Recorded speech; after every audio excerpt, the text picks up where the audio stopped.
क्या तुम्हें भी अपने डर ने जकड़ रखा है? क्या तुम भी उस अनदेखे खतरे से डरते हो जो शायद कभी आ ही न पाए? आज मैं तुम्हें एक ऐसी कहानी सुनाने जा रहा हूं जो तुम्हारी सोच बदल देगी। आज की इस वीडियो में हम समझेंगे कि डर क्या है और उसे कैसे हमेशा के लिए मिटाया जा सकता है। यह सिर्फ एक कहानी नहीं, बल्कि तुम्हारी जिंदगी बदलने वाला रहस्य है। भय तब तक बना रहता है जब तक हम उससे भागते हैं। जैसे ही हम उसका सामना करते हैं, वह मिट जाता है।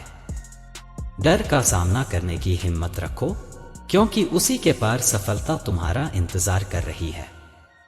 जो डर को जीत लेता है, वही अपने भाग्य का निर्माता बनता है। गंगा के किनारे बसे राजगृह में एक युवा व्यापारी आनंद अपनी असफलताओं से निराश होकर भगवान बुद्ध के पास पहुंचा। उसकी आंखों में डर और असमंजस झलक रहा था। वह बोला, भंते, मेरा हृदय भय से भरा हुआ है। मैं हर निर्णय लेने से डरता हूं। व्यापार में हानि हो जाएगी, लोग मेरा अपमान करेंगे, मैं असफल हो जाऊंगा।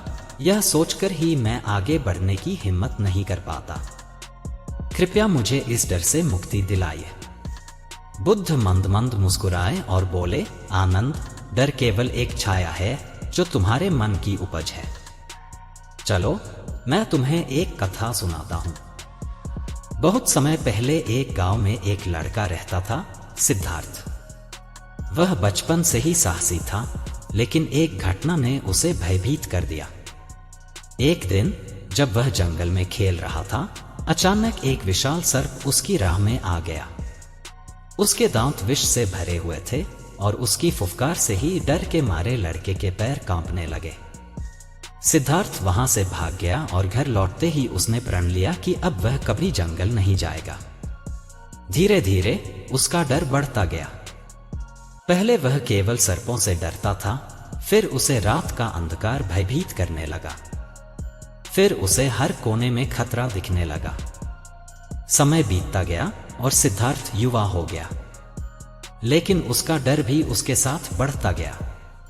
जब भी वह व्यापार के लिए गांव से बाहर जाने की सोचता, उसका मन कहता, क्या होगा अगर डाकू मिल जाए, अगर रास्ते में जंगली जानवर आ जाए।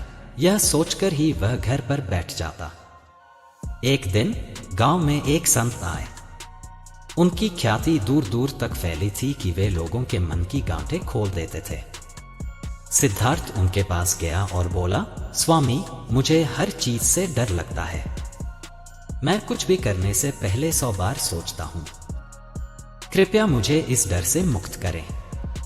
संत ने मुस्कुराकर पूछा, क्या तुमने अपने डर को कभी करीब से देखा है? सिद्धार्थ चौंका। डर को देखा? वह तो एक भाव है, उसे कैसे देखा जा सकता है? संत बोले, आज रात जब अंधकार घना हो जाए तो अकेले जंगल जाओ और अपने डर को देखो। बस उसे अनुभव करो, उससे भागो मत। सिद्धार्थ कांप गया, लेकिन उसने हिम्मत जुटाई। रात हुई और वह कांपते हुए जंगल की ओर बढ़ा। अंधेरे में हर सरसराहट उसे किसी खतरे का संकेत लग रही थी।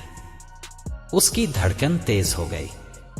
अचानक वही विशाल सर्प सामने आ गया। उसकी फुफकार फिर से हवा में गूंजने लगी।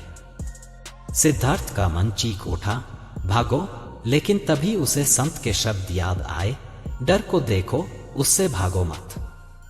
सिद्धार्थ रुका। उसने सांसें गहरी की और सर्प की आंखों में देखने लगा। यह क्या? सर्प धीरे धीरे अदृश्य हो गया। वह स्तब्ध था। जो सर्प उसे बचपन में डराता था, वह केवल उसके मन का भ्रम था। अगले दिन वह संत के पास पहुंचा और कहा, स्वामी, जब मैंने डर का सामना किया तो वह गायब हो गया। संत मुस्कुराए, डर केवल तब तक रहता है जब तक हम उससे भागते हैं। जैसे ही हम उसे देखने की हिम्मत करते हैं, वह खोखला साबित होता है। बुद्ध ने आनंद की ओर देखा और कहा, आनंद, जीवन में 2 रास्ते होते हैं, एक जहां हम डर से भागते हैं और दूसरा जहां हम डर को समझते हैं। जो भी डर तुम्हें रोक रहा है, उसे देखो, समझो और फिर उस पर विजय प्राप्त करो। भय केवल अज्ञान का अंधकार है, जैसे ही प्रकाश आता है वह मिट जाता है। आनंद के चेहरे पर एक नई रोशनी थी। वह समझ चुका था, डर से भागने से मुक्ति नहीं मिलती, बल्कि उसका सामना करने से ही जीवन के नए द्वार खुलते हैं।